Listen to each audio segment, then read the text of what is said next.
Microsoft Game Studios has been relatively small compared to other first-party publishers when it comes to the number of titles they produce. Yeah, they have Halo, Gears, and Fable, but the other games aren't always big names when compared to, say, Sony, a company that produced a great number of exclusives for their system last year. Even so, Microsoft has published lots of unique games that really try a lot of different things, good and bad. This is a game that fits that unique description, although it's really just unique in its take on a few different styles. It's Too Human, developed by Silicon Knights.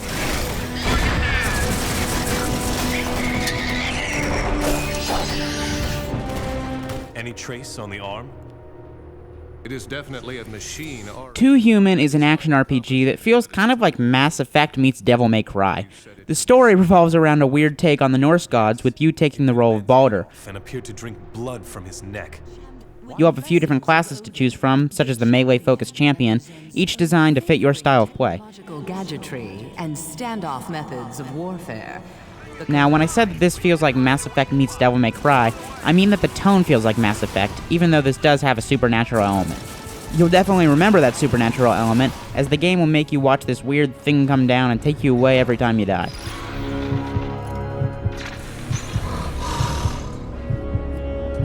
Now, as far as combat is concerned, this is very similar to Devil May Cry. It's a mix of shooting distant enemies and hacking and slashing at closer ones, all while dodging attacks from both groups. You'll have a number of weapons at your disposal, and different items will drop from defeated enemies. The system is very fluid, and the transition from shooting to slashing is very easy. My issue with the combat, though, is that the game uses the right stick to execute melee attacks. Okay, it shouldn't be a problem, but the attacks never seem to really go in the direction I push. In addition, because the camera can't be controlled by the right stick, your only choice is to use a button to recenter it, and you'll need to do that constantly. This doesn't even work all the time, as the game will sometimes face the camera straight at you instead of putting it behind you. It's rare for a current-gen systems game to have a camera actually be this frustrating, but Too Human manages to do it.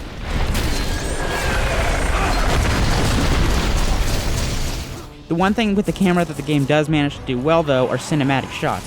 For example, the game may look like it's entering a cutscene, but if you pull the triggers to fire, you'll end up firing at one of the enemies shown as if you were still in complete control. This lets you set up your own cool set pieces, almost as if you're directing the Too Human movie. Out of all the ideas tried out in Too Human, this is by far the best. It does take a little while to get used to, though. Don't feel embarrassed if you're wondering why the cutscene is taking so long at first. The game doesn't really tell you what's going on. I was actually fairly let down by Too Human's visuals. The game is a few years old, and faces look okay, but everything else seems very bland. Environments are generic, enemies look really uninspired, and attacks lack that final level of polish.